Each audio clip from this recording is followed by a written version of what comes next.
Yo, what's Yo, going on, man. man? How are you? I'm good. I'm good. I don't know. I'm at an age I don't mind the change in the weather anymore. It's the beginning of spooky season. Yes, sir. A lot of movies coming out. Beetlejuice this week, which really excited about. I don't have the anxiety around it that I think I used to when they announced it. Like I feel like it's. I mean, nothing obviously can touch the original, but I feel like they effort was put into it to make it feel like the original in terms of practical effects. And it's probably going to largely be fan service, which is okay. But sometimes, you're just grateful for more of that world. So that's how I'm approaching it. But I realized recently it is literally my favorite movie of all time. Really? I would say Beetlejuice is number one. Yeah. Interesting. I realized that because it was my introduction into horror, and I loved it as a child. It showed me a side of my soul that I had never seen before as a kid, and it's just the movie I most consistently love and care about and have my entire life. And the more I watch it, the more I actually appreciate it. So it just dawned on me, oh yeah, it's your favorite movie of all time. Yeah. Damn. That's a really good one though. I saw that movie when I was a kid and I think I didn't like get it. And I think it was like I don't know, it didn't resonate with me as well. It wasn't a movie that we grew up like watching in the house either. Okay. But as I got older and I watched it, I was like, "Oh, now I understand why everyone like loves it." And I watched it again. I mean, I've seen it so many times now, but put it on Yeah. last week. And even now I'm like, "Damn, this movie is so good." Like just the whole Yeah. idea of it. Like I don't know. I'm really excited. And then I saw the trailer again, and I was like, "This is gonna be." I feel okay about it. Like I'm excited. Yeah, I'm psyched. We're going Friday night. Definitely excited about it. But yeah, man, we'll see. I'm looking forward to debriefing once we both see it. Hell yeah, for sure. Yeah. What else you been watching? What else have I been watching? I watched a lot of stuff. So we had, we kind of had to skip an episode. Things have been crazy for us, but into summer stuff, back to that kind of part of the conversation. But I got to watch a lot. And I don't want to go through every single thing, but did you see You Should Have Left with Kevin No. Bacon? No. Is that new? It's old. I think it's from 2020, maybe 2020, maybe 2021. It Um, sounds familiar. I hadn't even heard of it. It Okay. popped up and we Okay. we watched it maybe like a month ago now. And I had it to the top of the list and I kind of revisited some notes today just because I really Okay. I liked it. It's like pretty straightforward and pretty like easy, but You Should Have Left. It's with Kevin Bacon, and basically he and his Okay. wife they go away to this Airbnb with their kid, and he's like 18 years older than her. I forgot her name. It's the girl from the girl with the black hair, super hot, Machine Gun Kelly's girl, Oh, Megan Fox. Megan Fox. Megan Fox. That where she's like the Oh, vampire Till or Death, like where she's handcuffed? no, Or are you that's not Megan thinking Fox. of Happens to Jennifer's me. Body? You're thinking of Jennifer's Body. Yes. So the girl in Jennifer's Body that's also with her and also in Mean Girls, that's Kevin Bacon's wife. He's like 18 years older than her. Like that's the whole point of the story. She's very connected to like her social media. Um, but she's an actress, and the story kind of moves along. And basically, you find out that um, his ex-wife had died, and he was acquitted for potentially having murdered her. Oh, wow. Um, so there's this overarching story, but they go to get away to this house, and it's basically this house that you find out is like it exists, and it kind of just always comes back, and it's weird to say it that way, but it's almost like The a house. house? Yeah, it's almost like a house of the devil, and Okay. you essentially go to this place, and people don't come out, and you basically like when you've kind of like done some fucked up stuff, you get caught there, and it's the entire premise for it, and Hmm. it's very like it's pretty obvious what's going on early on, and then you find out more as it kind of unravels. But the cool part of it is like Kevin Bacon will go, he'll wake up in the middle of the night for 5 minutes and go walk somewhere to a different part of the house, kind of get lost, be what's gone for what you think a few minutes, but then it's been hours, and all these crazy Oh, things so start time happening. moves So it's differently and all so that. yeah, it's kind of like a mind fuck a little bit.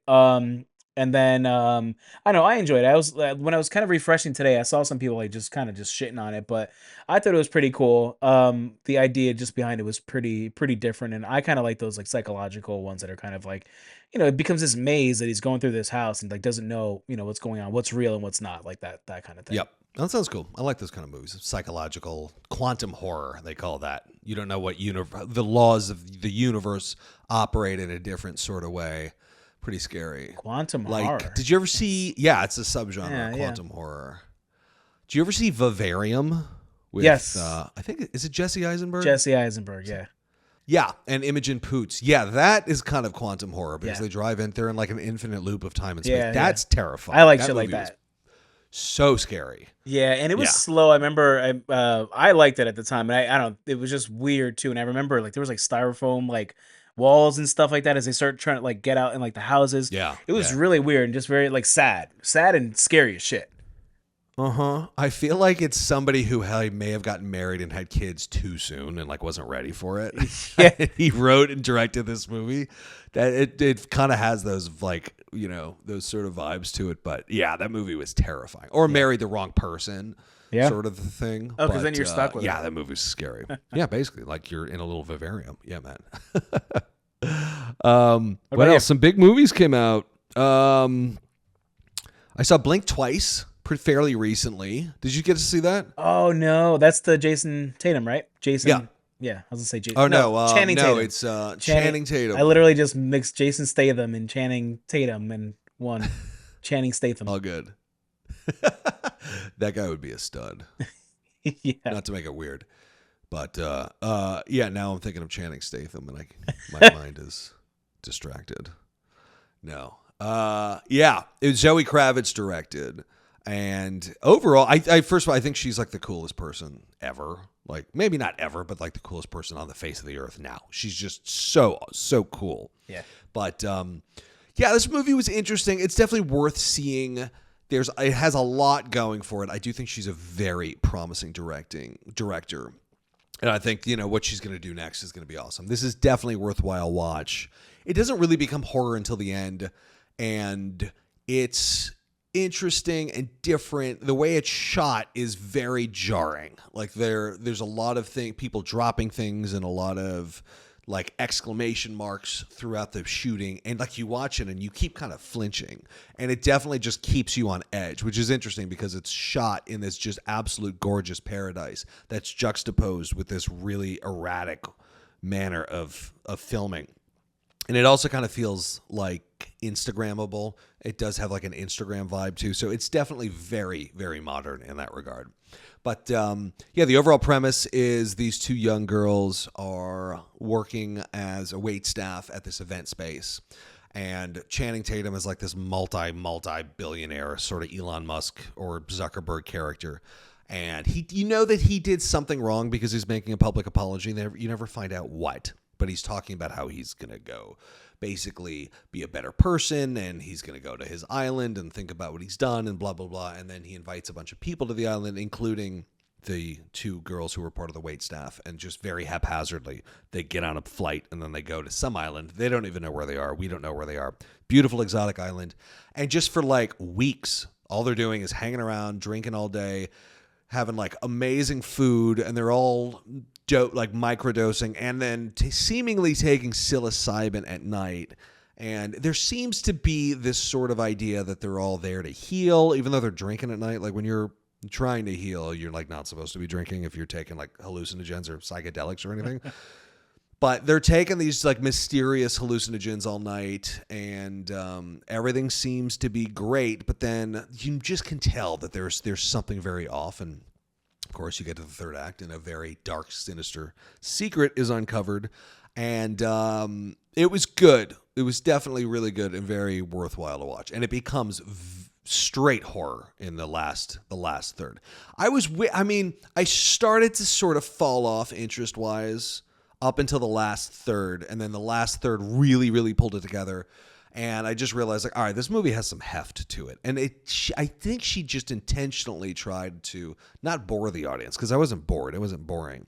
But just kind of lull you into one direction. And then when the movie hits its final notes, it's like, it's very strong. It definitely borrowed a lot from Get Out. There were some on-the-nose Get Out moments. There's a whole thing with flashing a camera. There's a whole thing with people's nose bleedings. There's a whole, not to ruin too much, slightly spoiler. There's a bit of a hypnosis element, you could say, but very strong. It was so close to Get Out, and it's so seemingly borrowed from Get Out. I felt like this should be like a Get Out spinoff. Like it should be, it basically should exist in the same universe because there's a lot of similarities. But yeah, that was interesting. That was very worthwhile, and I'm excited to see what Zoe Kravitz does next. Definitely recommend it. No, it's one that I wanted to see too. And it's on the list. I want to try to catch it before it's out of theaters too. But it looks pretty cool, man. And it sounds like it's one of those that kind of, like you said, it lulls you into it, but makes you feel, I guess, like comfortable. Mm-hmm. So that when it does hit you, it's like, oh, like it, maybe you don't see what's coming in the, I guess, the darker or whatever gore Yeah. or whatever, even just the context. Yeah. Yeah, Last Act is very powerful and ultra violent, which I like. Ultra violent. Okay. Yeah. Yeah. What else you got? Let me see. I'm just gonna pick from the list here. Um, I saw Infested. Oh, what'd Did you we think? talk about that one? No, I don't think so. I saw that too. Not recently, but I saw it. It's one of those. It's been on the Shutter like cover for like a hot minute. But I really like Infested. I thought it was one. It's French, so we've had this conversation. But I really enjoy movies with subtitles, so it kind of like brought me in immediately.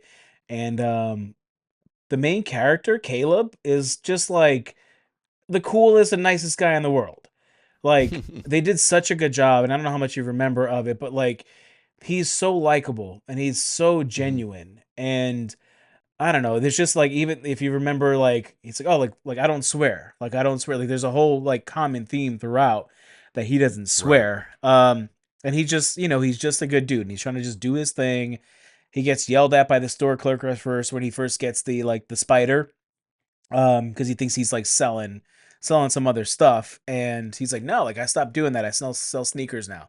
And he's like starting a whole like flipping sneakers, doing a whole operation on his own. But anyway, like that was my main like thing from this movie, was like you're following him through this journey, and he gets a spider, and it's this, I forget where, somewhere in the Middle East where it ends up coming from, gets sold out there. He buys it, but he's all about the insects and having these exotic bugs and creatures and things like that in his basically this small apartment that he lives with his sister. Yeah. And once shit starts going down, like he knows it's his spider. He knows it's exactly what it was, and they do a great job from the opening, just showing you what these spiders can do. And he knows exactly what they are, or it seems like, or he acts like it, at least when he goes to buy it. But he, yeah, I don't know. He kind of led that movie for me, and then it kind of falls apart a little bit in the end to me. Like, um, there's just too much I feel like they try to squeeze in, but there's a whole storyline with his friend. I don't know if you remember. His best friend. They're not like talking anymore, but Right.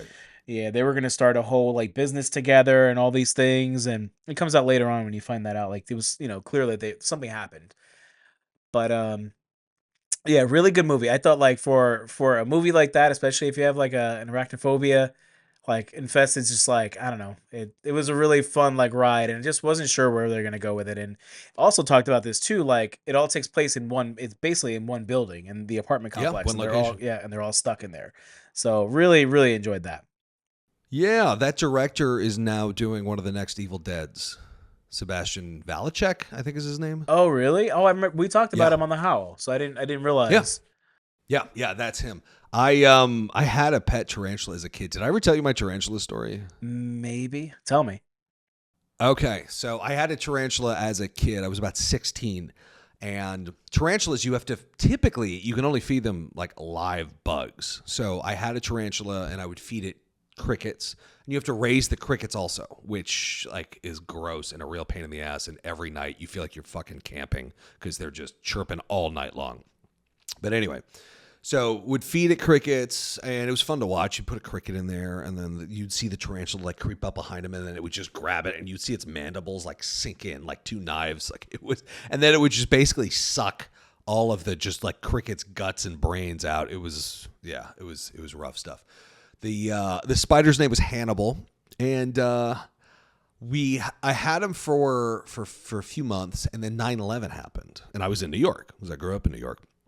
And in New York, right after 9/11, they were only letting in very essential trucks and imports and things like that. So there were a lot of supplies that just were not able to come to New York for a few weeks, including crickets. So I went to about 3 pet shops. They were all out of crickets, and they were all out of like other feeder worms. And I was at the 3rd pet shop, and I'm like, I don't know what to do. I have this tarantula. It subsists on crickets. I don't know what to feed it. And he goes, well, you could feed it a baby mouse. So I go, okay. He brings me to this tank, and there's a mother mouse with a bunch of little like pinky baby mice, and it's nursing. And he goes, pick one. And I'm like, what? He goes, pick one. And I'm looking at this. I'm like, I can't do this. I can't separate a mother mammal from its baby as it's nursing. Like, that's just so insanely fucked up. I'm like, I'm sorry, I can't do this. And he goes, I can give you a frozen one. I'm like, oh, that I can do. That's already dead. So I take out this, he gives me this just little frozen pinky baby mouse. It's in a plastic bag, and I'm leaving the store. He goes, don't forget to defrost that before you give it to your spider. I'm like, all right, cool. Defrost, copy that. So I get home, and so I think, oh, defrost, microwave. That's how we defrost things. So I put this teeny little pinky mouse into a ramekin, and I put it in the microwave. I think I put it in for like 2 minutes maybe. You put it in the microwave to defrost. Okay. Put a baby mouse in the microwave. I hit boop, and it's turning. My mom comes in and goes, oh, what you making? I go, nothing. She goes, why are you acting so weird? What's in there? I go, nothing, Mom. It's totally fine.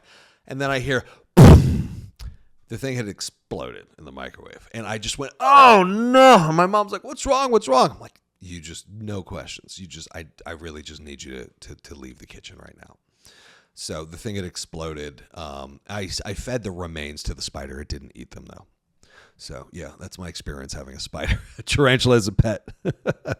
Dude, I haven't. You may have told me you had a tarantula, but no, you definitely did not. No, you definitely didn't tell me that story. That's fucking crazy. You could have just left it out for like an hour, but yeah, I get it. You were probably like 17. I think we're like the same age. Yep. Whew. Yeah, no, wanted to easily defrost it, but yeah, I don't know if I recommend having a tarantula. I never got bit by mine, but they say that they will bite you eventually. But I never got bit by mine, luckily. Yeah. So what happened to the spider? I had it for months. It molted, and then it died after it molted, which happens sometimes.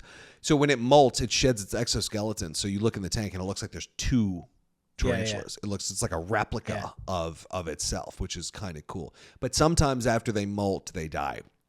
And mine, unfortunately, died. I think I had it about 1.5 years. Damn. Yeah. When, if you ever, did you tell your mom about what was in the microwave? Oh, probably not for like weeks, months later. Not till months later. Yeah. It's like what mama don't know won't hurt her. Yeah, I washed the microwave. That was not a good thing. What did it smell like? I don't remember any smell. There was no smell. Really? Luckily. Yeah, that would have been the gross part. Yeah. Oof. Yeah, Wow. man. That's a good story. Thanks. Alien Romulus. You caught it, right? Yes, sir. So I have mixed feelings about it. I will say up front, I do think it's the 3rd best Alien movie after Aliens. I would say Alien, Aliens, Alien Romulus. Hands down, the 3rd best. Easily. And it made me realize, like, oh, this franchise is now suddenly in really good hands again. As much as I enjoy like Predator versus Alien, it was so goofy and so silly. Oh yeah. And just made me think nobody takes this property seriously anymore. I never saw Prometheus. Enough people told me not to.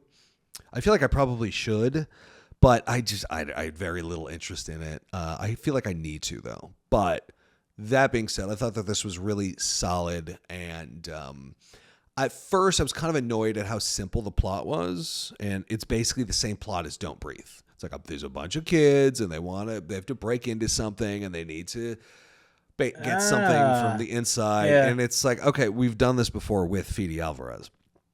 Um, but I do think that that worked in its favor because it didn't have the over complexity of some of the later movies where you're just there's all of this mythology and all of these complex elements of the previous movies that you have to remember. I like that it was a blank slate and it shed all of that because the first two movies are like perfection and in very different ways. They're really simple stories, really stripped down, and the horror works, the tension works, the monsters work, the characters, the acting, like everything was so pitch perfect in those two movies. So I think as a companion piece, this worked really, really well. And that sequence where they're in zero gravity and they're dodging yeah, all of that acid, that was awesome.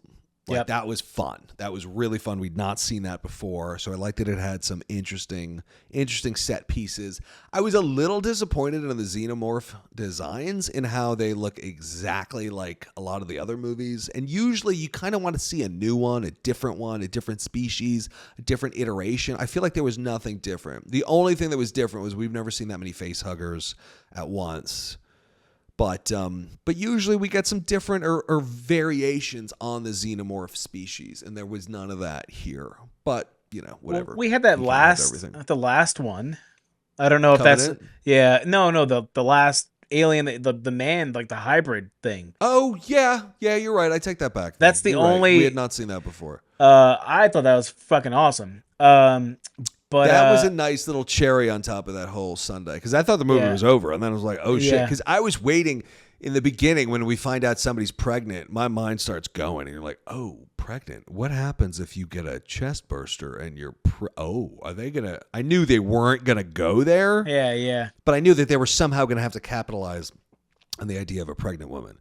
However, like I can't help but think, like, damn, what would happen if you had a chest Oh burst while you're pregnant? Is it burst out of your chest? Is it burst out of the baby's yeah. chest? Like my mind was going in all sorts of directions. But the other thing I was a little disappointed by, I wanted it to be more graphic and more gory. Yeah. I will always associate Fede Alvarez with the Evil Dead remake. And that was so strong and so intense and so confidently executed. I expected like everything he did to have that level of intensity and gore, even him producing Texas Chainsaw Massacre, which I thought was great, or really good.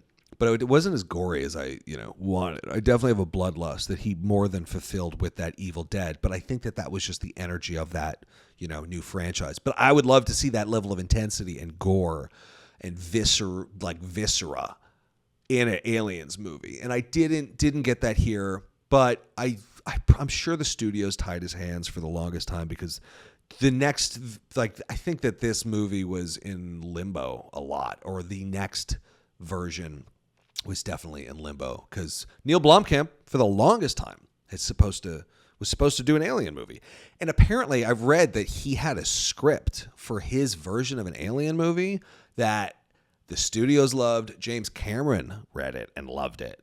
And still, Ridley Scott just refused to do it, refused to hand him the reins. And I really don't understand why.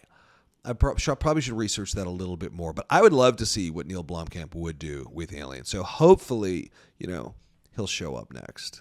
That's interesting. Yeah, I mean, it's like, I feel like they want to keep the property, in nice standing and not ruin it. But they've had so many movies now where it's. Yeah. I also haven't seen all of them. That was my only thing with this was that I wish I watched the other ones like more recently. Mm-hmm. I watched Alien and I watched Aliens probably about a year ago. And I don't remember them as much. And I honestly Okay. didn't really like them growing up. I think same thing. I didn't feel like I didn't get them. I don't know. I really wasn't a fan, but I appreciated them more as I got older. And I remember even the Alien vs Predator movie. I remember I didn't mind it, but I also knew it wasn't a very good movie either. Yeah. Um, but It's about as good as now, Freddy versus Jason. exactly, and now they're awesome. Like people just want to watch them for fun. Like that's all it really comes down to. But for someone who's ingrained in the franchise, yeah, I could see like that's kind of a like a little like a snuff at them. But yeah, there's definitely a point of of knowing some of the lore and knowing some of the backstory. There's a lot of stuff that comes back from 1 and Hmm. 2. Even just lines, they quote a lot of stuff. To me, it was too much, like too much homage to them. I don't like Uh, fan service. Like when he, all right, yeah, spoiler alert. And this is not really a spoiler. We already spoiler alerted. This whole podcast is a spoiler, so we don't even need to say it. When he goes get away from her, you bitch. I yes, just rolled my eyes. It was completely out of context. It was such blatant fan yeah. service, and I was just like, "What are you doing?" Because I thought that character, that dude who played the what are they? Not a replicant. That's Westworld. What are they called here? The Do you remember artificial the robots? Yeah, whatever they're Andy called. Yeah. Well, yeah, that was his name. I forgot what they're called. His performance, I thought, was synthetic. really Is that good. what it was? No. Synthetic. Thank Yeah. you. Thank you. Yes, I think they're called synthetics. I thought his whole performance was really good, really nuanced, really interesting. But when he said that, I was like, really? And it would have been okay if it was used at a moment that warranted it, but it didn't. You know what I Yep. mean? Yep. There was But a lot still, of that. I hate Yeah. homage and fan service. It Yeah. takes me out of the movie. Yeah. Too much. Do you want to move on to the next movie? Yeah, I'm good on Romulus. I started watching and I wanted to have the second season done before we talked, but on Hannibal. And I have so many mixed feelings and emotions about this show. I know I texted you about season 1. I was really upset about how it ended. Um I want to like it so much. I really do. But second season's got me. Second season's got me a lot further than season 1. You said Okay. season 2 was the one to like watch for and to really like you said it was your favorite, right? Oh yeah, I love season 2. I'm really enjoying it. I think I have maybe 4 episodes left. Okay. Um Have you gotten to Eddie Izzard? yeah. He's already dead. Okay. Okay. Yeah, that I whole sequence with him was insane. yeah, he's great. He's been awesome. I love him. It's it just boggles my mind. The only thing that kills me is Will, and everybody loves Hmm. Will. I was like researching, like I am apparently the only person in the world who thinks that he's not a good actor. I think he's such an over bad actor. There are Oh times where man. he's good, and I don't like talking shit about people like that because I know how hard it is to act. But he like overacts way too much for me sometimes, where it really pulls me out. Where I'm Hmm. like, dude, like it's such a good cast. The writing is getting so much better and more evolved. There's always little things that bother me, but like, I don't know, man. And what's his name that plays Hannibal? Mads Mikkelsen. Mads Mikkelsen is fucking awesome. He Yeah. makes the entire show for me. Like, Hmm. he is so good. The way they've written his character, the way he plays everybody, like, is so brilliant. Like, I love it. I love watching it literally for him because he's such a Hmm. good Hannibal. The kills are great. That you mentioned about how much time they spent on like food preparation and stuff like that. Like all those scenes are great. Yeah. Um, there's a lot of stuff that's very convenient the way things happen that I don't really like, but I wanted to bring it back up because we talked about it and we had a whole conversation Hmm. about cannibalism and eating human meat. Yeah. But you gave me a hard reco and a hard sell on watching Hannibal, and I'm watching it because I enjoy it.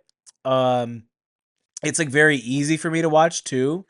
Okay. Um, but again, it feels more like TV, and that's okay. But Hmm. um, but yeah, so I am enjoying it. I really wanted to get through season 1 unscathed, and that was really hard. It was really hard to get through, but once I finished it, I was like, all right. And then you were like, Did you season find season it two is my dull? favorite. Season 1. Dull. At Yeah. at times, yeah, at times it was a little. Well, even Hmm. even in season 2, it's like everything's just very easy. They always get to the next crime scene with like no effort. They just always end up at the Right. next kill. And I don't like that because it's just easy. And Hmm. I love how Hannibal makes his way into every single crime scene and like basically builds the trust on whoever's doing the killing at the time and basically Right. will Right. take over from there and kind of like, sweet talk them. So again, I love how he plays everybody. But yeah, there were just times where it's like everything's just way too convenient. That's all. But Yeah, I get you. I yeah. get you. So one was a little dull. Um, I can say that, but yeah, but season 2 has been a lot better because now characters are established now. There's backstory. There's a lot of stuff that's still like happening in 2 coming out of season one. Hmm. So yeah, I'm very curious, but I wanted to have that moment and bring that up to you and say thanks for the recommendation because I have really been enjoying it for what it is. Even though like I'm trying Of not to course. hate on every little thing, but I've really Mads Mikkelsen is the fucking man, dude. Like I'd love to see him in some Yeah. more stuff, and I know he's been in other things, but I don't know. He is to me like he is fucking Hannibal. I'm glad you're digging it. Yeah, it's a very different take on Hannibal Lecter, which I was watching Hannibal, the movie, the other day. That movie does not get nearly as much love and attention as it should. It's a big, epic horror movie, and it's so fucking insane. That movie is I don't incredible. think I've seen it since it came out. It's Ridley Scott who did. I forgot it's Ridley Scott, I didn't know that. I but haven't it's this seen it since it big, came out. spectacular. Oh, you got to see it again, man. It's so good. Mm, It's so incredible. And it gets a little goofy, but the goofiness works in its favor. It just gets so mm, insane. But it's beautifully shot there in Rome and like these big sweeping houses. Every set is exceptional. The action sequences are great. Really, really good performances. And yeah, it's just I think it's very underrated. did you see Red Dragon? Because I've never seen that one. Yeah, it's okay. Yeah. You should see it. You should see it. It's good. Out of the three, I think it's the weakest link. I don't count Hannibal Rising as one of the Okay. movies that was just really not watchable. Um, but Manhunter is actually interesting. That's Brian Cox playing Hannibal Lecter I didn't from even a I didn't Michael even Mann movie. I didn't even know that. I've Yeah. heard of it, but I didn't even know that was a Hannibal movie, Hannibal Lecter story. Yeah, Manhunter is Red Dragon, and that came out, I think, in the 80s or like late 70s. And it's Michael Mann, who did Heat and a bunch of other, big epic movies. Brian Cox playing Hannibal Lecter, which I don't think anybody could ever imagine. But it's good. It's interesting. It's really interesting. You should definitely see that one too. Oh, I'm gonna definitely But yeah, check it Red out. Dragon's good. It's solid. It's not. It's there's no real innovation there. When you look at the first two, like I think Silence of the Lambs is a perfect movie, and Hannibal is just this big, just glorious, insane horror epic that does not nearly get as much appreciation. And it's like after those two, I don't think you could have done anything that was particularly innovative or additive. But it's perfectly solid. Yeah. Perfectly solid. I just it's a movie I knew like existed. I never saw it, and then every time I watched like Hannibal, they show based on the novel Red Dragon. So I didn't know how much of it was actually based on the show, how much was like Oh compared yeah. to the movie or like anything like that, or like if it's I just think they have the to say that characters. because the Silence of the Lambs book is like locked up. Somebody else owns the rights to that book, so I think they have to say based on Red Dragon. That's right. Got There's it. no Clarice in the show. Right, right. Yeah, so I've been watching that Cool, a man. lot. All right. Well, I'm glad you're enjoying it. Yeah. You see anything else movie wise? Oh no, I'm up. I guess. Um, so I saw The Deliverance. Have you heard of this? So The Deliverance is from Lee Daniels, who did Precious and did The Butler, and it's basically a Conjuring kind of movie, but about a very struggling black family, and it hit all of the very cliche horror, haunted house, haunted family beats, but I still really enjoyed it. However, as a movie, it was pretty solid, and it was interesting to see because these movies never focus on black families somehow never do, and this one was based on a true story. But it definitely it's very cliche, and there's some of the dialogue is very bad. But it's solid. It delivers on scares, and we've seen this movie 100 times before, but not. I haven't seen it in this environment before, and with these very specific social messages about the perils of being a single mother and things like that. So I thought it was very worthwhile and effective. But yeah, I definitely saw so that's on like a Netflix. like a meme about it. Oh yeah, And like I didn't get it, but I like is someone else in it? Is there someone famous who's in it? Glenn Close is in it. That's what it was. Yeah, and I don't really know why. I mean, she's not wasted. She's got a couple moments where she's pretty funny, and like just a real badass. Well, it was like a picture of her, and it was like she's all fucked up looking. And when I Yeah, saw it, this is a dumb question. Isn't the Deliverance already like another movie? Well, there's a movie called Deliverance that's basically a horror movie too with That's Burt Reynolds. that's exactly. So when I saw her laying there, I was like, this is really a random post. Okay, and I also never seen Deliverance, so I was like, maybe that's a whole, So I was very thrown off. So I didn't even know this movie existed until you just mentioned it. Yeah, yeah, it was solid, perfectly solid. Got it. Sorry, I didn't mean to Not throw. gonna blow your mind, but no worries. I was just very confused at all that, but that's really good to know. So it's new though. Yeah, yeah, it's new. Got it. Got it. It just came out like last week, I think. Okay, that makes sense then. Yeah. Anything else on your end? Let me see. Did you end up seeing Trap or no? Yeah, I saw Trap. Did you see Trap? I did see. I did see Trap. All right, I don't like talking shit, but Trap is one of the worst movies I've ever seen. Fair. Okay. It basically is a really awesome concept, which you get in the trailer, and then it feels like that's all it has to do as a movie, and it falls off in every single direction other than that. I was appalled at how bad it was, actually. I thought it was so fucking bad. Yeah. I felt like nobody was trying to make it good, and it was just like, it felt like a draft that was written in a weekend. Like, I was... Yeah, I was annoyed at how bad it was. Yeah, I expected it to end like a half hour, 45 minutes before it actually finished because it just kept And it went going. on and on. Yeah. And Yeah, it was unbearable. part of me, I was like, I kind of wanted it to all be in the arena, the setting. But when they left, too. I was like, okay, but look, they shouldn't have never been able to leave in the first place. There was so much going on that completely contradicted everything that they were trying to like set up. Yeah, They would have agreed. never let him in the room. So, spoiler alert, they would have never let him into the room to talk to her one on Yeah, I one. was looking at that. I was like, wait a minute, no. There's also no one else in the room. It's a small ass room. She's selling at this arena. Like, she would not have this little like janitor's closet. There would No. also be security. She would probably have family or friends, somebody else in there. She just would not be in this little closet by herself. And then if she was, he definitely would have been able. And no one's standing outside. No one is.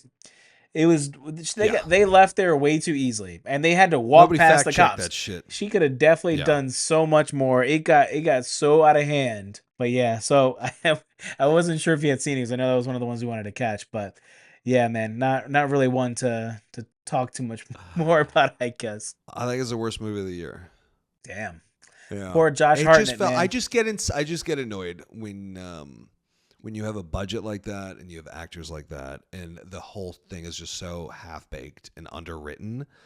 I don't know. I'm getting to a point and I just find it insulting as an audience member, and it was so effortlessly done. It was a great idea, high concept, but like next to no execution. Because you just think in the tradition of like a Hitchcock, like that's a great Hitchcockian concept. But then what made Hitchcock incredible was so many things were thought out. Like I feel like Hitchcock would work through 5 different versions of a script before landing on the one that made sense. That worked and that was the most mysterious and most interesting and the one that was the most intellectually satisfying. And just I don't see that ethic here at all. And it annoys me, to be honest. And I liked his daughter's movie, Watchers. I enjoyed Watchers. Yeah, yeah.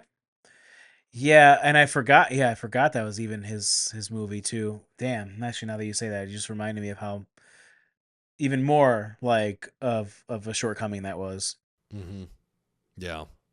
But anyway, yeah, I don't like to talk shit a lot, but that one I'll talk shit on this one. That's okay. It sucks. It's a big budget one too, so like that's it's a little bit different. Yeah, no, I think it's okay. All right. Yeah. Anything else for you?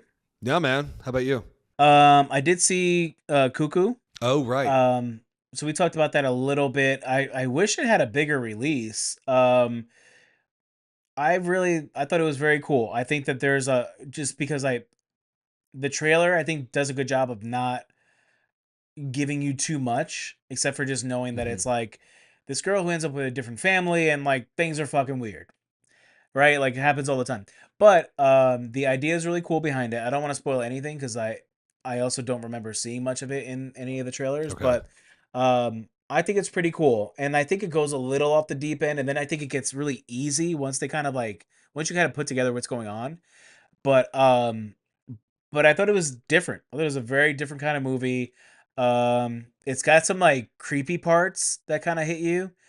Hmm. Um, but I would definitely say to catch it if you can. I think Okay. it's I wish I had a bigger release. It's really, it's kind of a shame. Yeah. Because I want to see it, and it was hard to find in theaters, and now it's not on demand yet. And yeah, somehow it escaped my grasp. But no, I definitely want to check it out. Yeah, Everything Neon's doing now, I'm very interested yeah. in.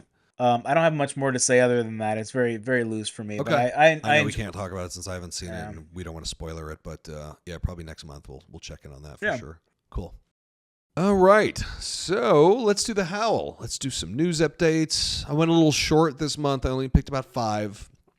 Um, so first up, The First Exorcist. Wolf Creek director Greg McLean sets up his next horror movie. So this sounds interesting. It's a supernatural horror set in biblical times, which I don't think we've seen yet. We haven't seen many movies that take place during the time of Jesus, or at least horror movies, unless you can't count The Passion of the Christ, which is pretty horrific. But yeah, this should be interesting. It is about a mother embarking on a perilous quest to save her daughter from demonic possession, encountering hostile Roman authorities and a mysterious healer. Who knows? Might be Jesus. Okay. I'm down for that. I think that sounds pretty cool. It's hard to do period pieces, so if they don't do it right, I think it's gonna just be like really corny. Yeah, But it sounds interesting. I don't know anything about Greg McLean. Do you or like he did aside, Wolf Creek. I didn't. He did Wolf Creek. Is he solid? How's like what do you think he I could bring saw to? it so long ago. I don't remember it. Got it. I don't remember it. Yeah. Oh, I remember it being good though. Yeah, this should be interesting. okay. But yeah, the idea of The First Exorcist. Yeah, count me in. Bring on these Exorcist movies, man. I don't tire of them. Yeah. And I don't think anybody does, which is why there's so many of them. I know. Yeah. Definitely. This is interesting. Hell of a Summer is this new slasher coming out from Finn Wolfhard, the kid who plays Mike on Stranger Things. Hmm. He's going to co-write and co-direct, and it's a horror comedy slasher set to release in 2025, aimed at teens. That's going to explore the slasher genre through the lens of adolescence. Yeah, cool. Let's see what he can do as a director. Are you a Stranger Things fan? I am. I'm all caught. Yeah. I kind of fell off. I think maybe season like 3 lost me. What Okay. was the last one that came That's out? what 5? happened to me. I watched the first 2 seasons and loved them. Like Yeah. loved them. I am not a sci-fi fan, and I kept wanting the show to go more horror and less sci-fi, but love the characters, love the vibe, love the tone, loved so much about it. Then I got to season 3, and I was like 2 episodes in. It just kind of dawned on me. I just kind of felt like, I feel like I've done this already. I feel like I've kind of seen this already. I think I heard that the 3rd season slows down a little bit. So I basically put it on hold. I'm probably going to go back and rewatch or like pick up on season 3. I heard season 4 is awesome. I heard season 4 gets very horror centric. There's like a Freddy Krueger kind of character. Yeah. It's definitely worth it because like I had people tell me like actually I had people say to watch 3 because I think it was 2 that I fell off with a little bit and I kind of wasn't as excited for season 2, but um I think it was years and finally like we watched it actually yeah before season 4 came out. My wife really wanted to watch 4, but like I needed to watch 3. So, and I was kind Okay. of done with it for a while, to be honest. And then we watched it, and I think it was okay. Actually, I think yeah, it was good because I had multiple recommendations from people saying like to just watch it, and I'm glad I did because 4 is really awesome. I really enjoyed last season, so it's worth going through it. Like just do it. I would say like bang out those 2 seasons and just get caught up. Yeah. I don't know when the Yeah, I new will. season comes out, but is it in the springtime? No, or next year? Probably October. Oh, I don't know. I don't know. I think this is going to be the last season though. Yeah, it's supposed to be. So I'm happy to let the shit end. Yeah, they'll probably do spin-offs Yeah, or just allow it to end, which is always an act of restraint. yeah, Yeah. yeah. It says 2025. So, Yeah, okay. but yeah, it's definitely worth it. It definitely gets into a pretty dark space in season All 4. right, I like the sound of that. It goes more horror. Yeah, I'd say so. There is I might skip 3 and go right to 4. you probably can. You can't. Well, I mean, you could. You can do whatever you want. it definitely continues things that happened in season 3. Okay. Um, Okay. then you might be a little confused with like what the fuck is going on. Yeah. Well, I Actually, mean, I would read a whole recap, but maybe I'll just oh power yeah, through that it makes all. sense. That's honestly that's probably more worth. Like 3 was fine. There's a whole thing with Hopper though, and it's like if you jump into 4, you're not gonna know what's going on with Hopper. And Got it. that's Okay. it's a big thing that kind of it takes the entire season for you to Oh, wow. like to figure out like what's going on with him. Okay. I'm a big David Harbour fan. I like that guy. Yeah, yeah, he's awesome. Yeah. Cool.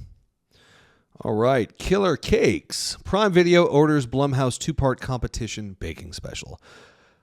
Killer Cakes is a horror-themed baking competition show, and it premieres this month. Hosted by Matthew Lillard, bakers will create terrifyingly realistic cakes in a battle to win the most gruesome challenges. Do you watch the Great British Baking Show on Netflix? I do. I love all Oh those my kinds of God, shows. I love that show. I love that show. I'm not much of like a cooking show guy, except for Anthony Bourdain, although that's arguably not a cooking show. But I love the Great British Baking Show. It's the most calming, just wonderful, whimsical, beautiful show. And the fact that there's now a horror version, yeah. Hell yeah! Oh, I love that stuff. And it's going to be good to see Matthew Lillard again. Yeah, there's a bunch of people apparently that are going to be. I think Danielle Harris is in it too. There's a bunch of people. I only know because there's someone, and I'm sorry, I wish I remembered her name right now that I follow. That she's on this season, and she posted a picture with her in the lineup of everybody. So Matthew Oh, Lillard's cool. in it too, and I think there's a bunch of different guest judges that come throughout the season. So really excited be to see it. awesome. But like Halloween Wars is another one that I love. Like I'll watch it because I mean people make some really really incredible stuff, man. Like it's cool and it's different because like the Great British Baking Show is awesome because it's regular ass people making Yeah, shit yeah. versus you get these other shows like these are industry people that like they have their own restaurants and businesses and things and like super Mhm. super talented on a different level. So it's just very polar opposites. But yeah, I love that stuff, Yeah. man. It's so cool. All right, what now? Poltergeist TV series from Amazon MGM Studios scares up showrunners. I didn't know that they were doing a Poltergeist series. That should be interesting. Series will revisit the supernatural horrors of the iconic 1982 film. So I don't know if they're going to do a prequel or a sequel or how they're going to do that. But I love the original movie. It'll be interesting to see what they do here. Yeah, fine. Let's Yeah. bring another one back. Yeah. Babadook is celebrating its 10th anniversary, and there's a new Blu-ray coming out, and the movie is also coming back to theaters and select theaters. And I don't know if I said this in a previous episode. I think Babadook is one of the greatest horror movies made in the past like 15 years. I think it's like a perfect movie. Yep. It's so good. Yep. Yeah, everything about it. It's beautifully done too, and it's a really good metaphor for dealing with trauma and family issues and things like that. Like I've said like, okay, you gotta watch Babadook. You know, people who are going through like family dramas. Yep. So you gotta watch this movie. Yep. Because it facilitates an understanding of grief and trauma and things like that. So yeah, I'm definitely looking forward to seeing that on the big screen. I think I saw it when it came out, but yeah, I will see it again. Yeah, and I've noticed too. There's this resurgence, or I guess surgence in bringing back all these old movies into theaters again. Yep. I think Yeah. there's a really nice touch in this nostalgia play of like, movies are still, I don't want to say dying because people are still going to the theaters, obviously, but we're seeing like, these short limited releases and then video on demand, and a week later, or they're doing parallel releases at the same time, or, Right. you can see it in a month, but there's still the theater goers, and there's a lot of movies that they're bringing back from like the 80s and 90s that I never saw in the theaters that I would love to see. Yeah. And they're doing a really good job with these anniversaries. Even this year, like Shaun of the Dead is their 20-year anniversary. Oh, that's right. So they're coming out with all these. They have all this merch coming out. They have all these things, and it's just like that's one of my favorite movies. And I never saw it in the theaters. So like Oh, I would nice. love to go see it, and my wife and I had talked about going to see that. But like that's a movie I would love to just go sit down and actually watch it, on the big screen. And yeah, they're doing more of that stuff, and I think it's pretty cool. Yeah. Yeah. No, I'm all for it. I'm all for it. Cool, man. You want to get to Did You Know? Yeah. Okay, so did you know? Well, first of all, do you know what the Razzies are? The what? The Razzies? The Raspberry Awards? No. It's basically a parody award show it's a very condescending, pretentious setup. So it's an award show that's basically mocking the Oscars for like the worst movies Yes. of the year. Okay, yeah. When it came out, The Shining was nominated for 2 Razzie Awards. One for Worst Director with Stanley Kubrick and one for Worst Actress with Shelley Duvall. And I looked into this more. The Shining had horrible reviews when it came out. Like, it was mocked. It was called dull. It was called not scary. People made fun of Jack Nicholson's performance. And it just shows you that some movies are just completely birthed in the wrong time period. Yeah. The Thing being another prime example. That movie did really poorly, but it is a indomitable classic now. Yeah. And it just blew my mind that anybody could see The Shining and not think, wow, that's a masterpiece. Well, Stephen King himself didn't care for it. Yeah, I guess I'll admit this. I'm reading The Shining right now, the book. Ooh. I'm so bored. It's so fucking dull. It's so dull. I wish it wasn't. And I'm sure people are going to think that there's something wrong with me, but I am halfway through and I think I'm going to put it down. I don't enjoy reading it. I read Pet Sematary, loved every word of that, but The Shining, it's just like, oh, this is just drudgery. But in any case, yeah. So but the movie I think is an absolute masterpiece.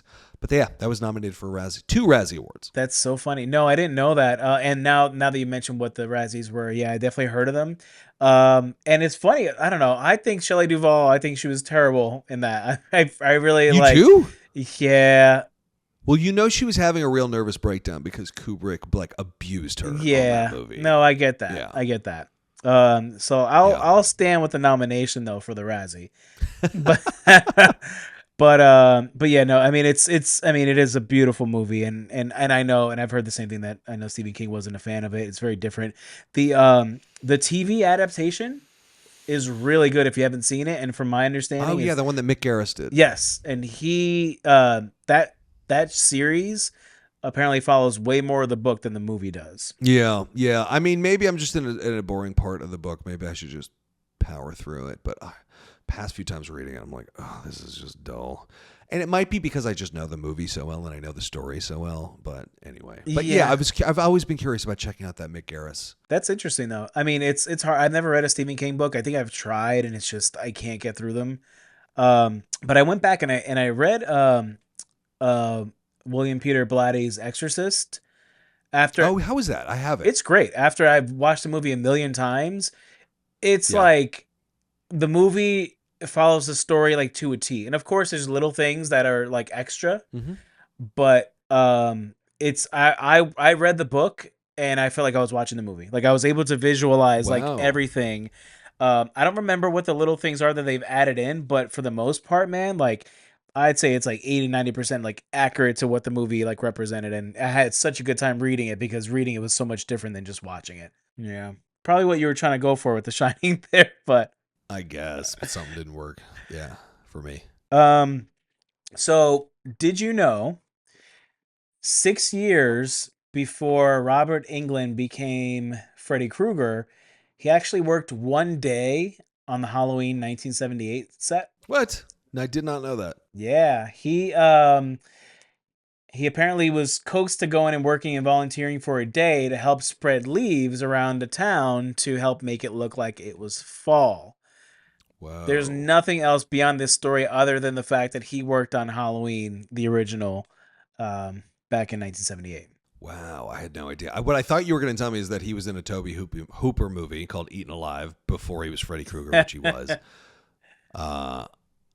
But no, I didn't know that. That's awesome. Yeah, I didn't know it either. I had to like fact check it, and then I found an interview with him on Access Hollywood around when he did his cameo on the Goldbergs like a few years ago. Well, it was probably Right. yeah, longer than a few years ago now. But yeah, he brought it up, and I had seen all these articles about it, and yeah, I guess he was still a struggling artist at the time, and Wow. yeah, just like pretty cool, man. Just like the legacy Yeah, dude. of this man. That's And, awesome. You know, That's where, really cool. Where some things just start.